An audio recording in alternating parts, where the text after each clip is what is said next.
Hello students, मैं आप लोगों को इस वीडियो में परीक्षा से संबंधित और ब्लूप्रिंट से संबंधित कुछ महत्वपूर्ण जानकारी देने वाला हूं। अभी तक आप लोगों का अर्धवार्षिक पेपर नहीं हुआ है और जब तक आप लोगों का अर्धवार्षिक पेपर नहीं होगा तब तक मैं आईएमपी सूची प्रोवाइड नहीं कर सकता। ऐसा मैं क्यों कर रहा हूँ? ऐसा मैं इसलिए कर रहा हूँ क्योंकि जो मैं आईएमपी सूची प्रोवाइड करूँगा वो सारे प्रश्न आपके वार्षिक पेपर के लिए अवेलेबल रहेंगे, क्योंकि वो जो प्रश्न है वो सिर्फ वार्षिक पेपर में आएगा, अर्धवार्षिक पेपर में नहीं आएगा। अगर मैं पहले ही आपको प्रोवाइड करा दूंगा और अगर आप तैयारी कर लेते हैं तो आप बाद में कहोगे कि अर्धवार्षिक पेपर से यहाँ से प्रश्न नहीं आए हैं, है ना। तो ये चीज ना हो इसलिए मैं आपको पहले ही जानकारी दे देना चाहता हूँ कि मैं जो प्रश्न बताऊंगा वो वार्षिक पेपर के लिए है, ना कि अर्धवार्षिक पेपर के लिए। पिछले साल भी मैंने बताया था, इसके पिछले के पिछले साल भी बताया था, सारे प्रश्न वार्षिक पेपर में आया था। इसीलिए मैं आपको वार्षिक पेपर में आने वाले प्रश्नों की जानकारी दूंगा। अर्धवार्षिक पेपर की तैयारी आप लोग खुद कर लेना। वार्षिक पेपर में जो जो प्रश्न आएंगे एग्जाम में वो सारे आपको मिल जाएगा, ठीक है। जैसे ही आपका अर्धवार्षिक होगा मैं बहुत तेजी से बता दूंगा। फिलहाल कुछ लोग संस्कृत के बारे में पूछ रहे हैं, तो संस्कृत में आने वाली वार्षिक पेपर की जानकारी मैं आपको दे दूंगा, कैसे तैयारी करना है, किस तरीके से पढ़ाई करना है, ठीक है। तो ब्लूप्रिंट के हिसाब से मैं बताऊंगा पूरा चीज। तो चलो शुरू करते हैं ब्लूप्रिंट को। देखो, ब्लूप्रिंट में सबसे पहला क्या है, शब्द रूप और संख्या दिया है। ये संस्कृत सब्जेक्ट है ना। शब्द रूप संख्या से 4 अंक के प्रश्न आएंगे, एक एक अंक के 2 प्रश्न। ये हो सकता है वस्तुनिष्ठ हो सकता है ना। वस्तुनिष्ठ के अलावा खाली स्थान भी हो सकता है, सही जोड़ी मिलाव भी हो सकता है, सत्य सत्य भी हो सकता है। तो इन चारों में से कोई एक टाइप में 2 प्रश्न जाएगा शब्द रूप से, फिर 2 अंक के प्रश्न एक आएगा, ठीक। मैं पेपर भी दिखा दूंगा, ठीक है, कैसे प्रश्न आते हैं। इसके बाद देखो, धातु रूप अवयव है, एक एक अंक के 2 प्रश्न आएगा और 3 अंक के 1 प्रश्न आएगा। संधि से प्रश्न आएगा, संधि से 3 अंक के प्रश्न आएगा, एक एक अंक के 2 प्रश्न और 2 अंक के 1 प्रश्न आएगा। समास से भी प्रश्न आएगा, 3 प्रश्न जो है वो 3 नंबर के रहेगा और 3 अंक के प्रश्न, मतलब एक एक अंक के 3 प्रश्न रहेंगे ये, ठीक है। ये एक टॉपिक में रहेगा, ये ना तो वस्तुनिष्ठ रहेगा ना खाली स्थान रहेगा। प्रश्न को मैं आपको प्रश्न पेपर को आपको दिखा दूंगा मैं, ठीक है। प्रत्यय है, 3 है, देखो एक एक अंक और 2 अंक के 1 प्रश्न। इस प्रकार से देखो, यहाँ पे कारक धारक अनुवाद है, वाक्य शुद्धिकरण है ना। तो ये जो ब्लूप्रिंट में 5 अंक का प्रश्न आएगा, एक एक अंक के 2 प्रश्न और 3 अंक के 1 प्रश्न आएगा। फिर वाच्य उपसर्ग से आएगा, 3 अंक के 2 और 1, देख लो, 1 अंक के 1 प्रश्न और 2 अंक के 1 प्रश्न आएगा। फिर अपठित गद्यांश पत्र लेखन से, तो यहाँ पे देखो 8 अंक आएगा, लेकिन यहाँ पे पहले ही बता दें अपठित गद्यांश 4 नंबर करेगा और पत्र लेखन 4 नंबर करेगा। और हर साल पत्र लेखन जो है एक ही आता है, बदलता नहीं है। मैं आपको आगे जानकारी दे दूंगा, ठीक है, कौन सा पत्र लेखन आएगा। निबंध भी, निबंध रचना है, निबंध रचना भी हर साल आने वाला मुझे पता है, ठीक है, तो इसकी जानकारी भी मैं आपको दे दूंगा। फिर पाठ्य पुस्तक से गद्यांश आएगा, ठीक है, गद्यांश आएगा, 2 रहेगा, 3-3 अंक के, कुल मिला के 6 नंबर के रहेगा। पद्यांश भी आएगा, 3-3 अंक के रहेगा, 2 प्रश्न आएगा। फिर प्रश्नोत्तर रहेगा, 8 अंक के रहेगा, है ना। 8 अंक में हर एक प्रश्न जो है वो कितने रहेंगे, देखो 4 अंक के कह रहे हैं, 4 अंक के 2 प्रश्न रहेगा कह रहे हैं प्रश्नोत्तर से। ये एक प्रकार से पद्यांश और गद्यांश टाइप से रहेगा। और सुभाषी श्लोक आपको याद करना है, ये रहेगा 5 अंक के रहेगा, है ना। तो सुभाषी श्लोक मतलब आपको 2 याद करने हैं, तभी तो 5 नंबर मिलेगा ना, 2.5 नंबर एक एक में।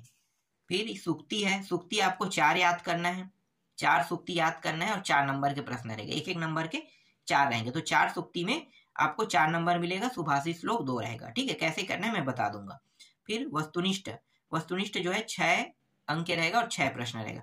कुल मिलाकर आपके एग्जाम में जो प्रश्न आएगा वो रहेगा 18 प्रश्न रहेगा। देखो यहाँ पे पहले ही बता दिया ना 18 प्रश्न, तो 18 प्रश्न रहेगा। अब मैं आपको दिखा देता हूँ प्रश्न पेपर, मतलब प्रश्न पत्र दिखा देता हूँ। 1 मिनट, कहाँ पे है,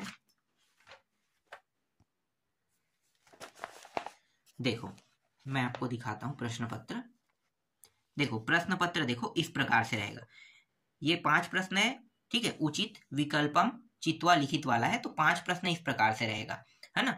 इसके बाद ब खंड में देखो, ब खंड में उचित विकल्प चितवा रिक्त स्थान पूर्व, मतलब रिक्त स्थान में इनको भरना है सही जगह, ठीक है। फिर उचित मेलन कुरुत कह रहा है, तो इनका सही जोड़ी मिलाना है।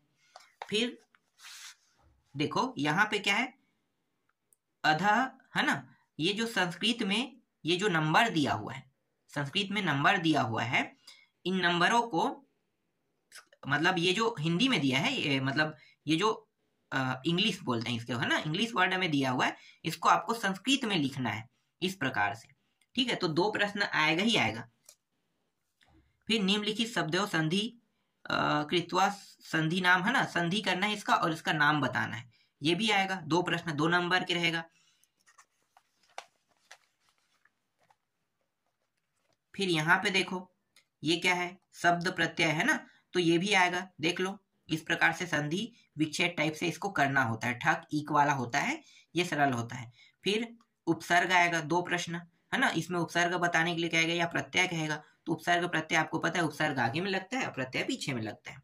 तो यहाँ पे अ है और यहाँ पे देखो वी है ना। फिर 6वां नंबर में देखो यहाँ पे क्या दिया हुआ है भाई, लकार बताना। ये थोड़ा सा कठिन होता है, ये मुझे नहीं पता है, लकार के बारे में ज्यादा जानकारी मुझे भी नहीं पता है, क्योंकि लट लकार लिट लकार बहुत सारे होते हैं, 1 के 6 प्रकार होते हैं, 6 के फिर उसके अंदर में बहुत सारे होते हैं। तो ये 3 प्रश्न आएगा, है ना, तो लकार से भी आएगा। फिर समास से मैंने बताया था, देखो समास से 3 प्रश्न रहेगा इस प्रकार से। ये समास आपको, मतलब ये जो समास है, इसका समास का क्या करना है, विच्छेद भी करना है और साथ ही साथ बताना भी है इस प्रकार से, ठीक। फिर देखो यहाँ पे क्या है, लकार है, ये भी देखो कर्मवाच्य भाववाच्य है, तो ये सरल होता है, कर्मवाच्य बनाना और भाववाच्य बनाना बहुत सरल होता है। फिर इसके बाद श्लोक है ना, देखो श्लोक भी रहेगा, मैंने क्या बताया था आपको, श्लोक के बारे में बताया था, है ना। तो श्लोक रहेगा और श्लोक में प्रश्न भी रहेगा। देखो इस तरीके से 3 प्रश्न है, इनका उत्तर आपको क्या करना है, इसी से ढूंढ के लिखना होता है। और 10वां प्रश्न में भी वैसा ही है, 3 प्रश्न है, लिख के 2 प्रश्न आएगा, मैंने बताया था, ठीक है। अब देखो गद्यांश भी है, पद्यांश है वो, अब ये गद्यांश है, तो गद्यांश से भी प्रश्न आते हैं, तो गद्यांश में वैसा ही रहेगा, ठीक है, ये देख लो। और इसी तरह से एक और रहेगा ये वाला, ठीक, 2 प्रश्न रहेगा और इन्हीं से पढ़ के क्या करना है, उत्तर यहीं से निकालना होता है। फिर प्रश्न उत्तर मैंने कहा था ना, नेक्स्ट जो टॉपिक है प्रश्न उत्तर, देखो कितने प्रश्न है, 5 प्रश्न है, तो 4 प्रश्न इनमें से बनाना है, हर एक में 2-2 नंबर रहेगा। और फिर संस्कृत, एक संस्कृत में अनुवाद वाला है, एक हिंदी में अनुवाद प्रश्न उत्तर रहता है, मतलब हर में 1-1 नंबर मिलेगा, 2 रहेगा, ठीक है, 4 इसमें रहेगा और 4 नंबर इसमें रहेगा। तो देखो ये जो प्रश्न है संस्कृत में है, इसका उत्तर आपको हिंदी में देना है। फिर सुक्ति लिखना है, 4 सुक्ति इस प्रकार से लिखना है आपको, ठीक है, 4 सुक्ति इस प्रकार से लिखोगे। सुक्ति आपको 4 याद कर लेना है, जो सरल रहेगा, बहुत सारे सुक्ति हैं बुक में, जो जो सरल रहेगा उनको याद कर लेना, ठीक है, उन्हीं सुक्ति को आपको लिखना है।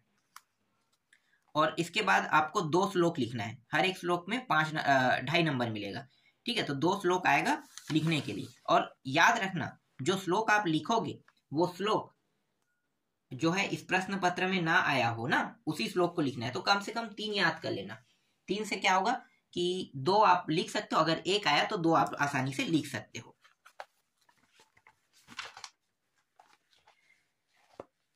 फिर देखो यहाँ पे क्या लिखा है, शुल्क माफ करने वाला है ना, और एक और है यहाँ पे, ये छुट्टी के लिए कितने दिनों का है, अवकाश प्रार्थना पत्रम, ठीक है, ये है। तो इस तरीके से 2 रहेगा, ठीक।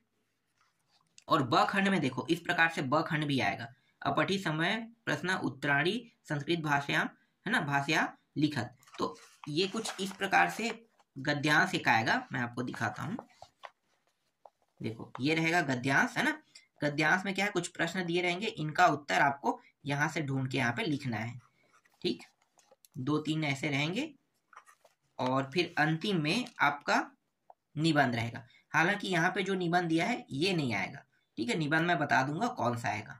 अनुशासन आ सकता है ये, या मम दिनचर्या, इनमें से कोई एक आ सकता है, बहुत कम चांस है फिर भी आने के, पर ये जो निबंध है ये नहीं आएगा, मैं आपको बता दूंगा, ठीक है। तो जो मैंने अभी आपको जानकारी दिया है, आपको उसी हिसाब से तैयारी करना है, ठीक है। तो प्रश्न पत्र तो मैंने आपको दिखा दिया, ठीक है। तो प्रश्न पत्र के हिसाब से आपको हर एक प्रश्नों की तैयारी करना है और साथ ही साथ ब्लूप्रिंट को मैच करना है। तो मैं आपको ब्लूप्रिंट के हिसाब से पूरा प्रश्न बता दूंगा कि कौन सा प्रश्न आपको किस तरीके से पढ़ना है, कैसे तैयारी करना है और कौन सा आएगा।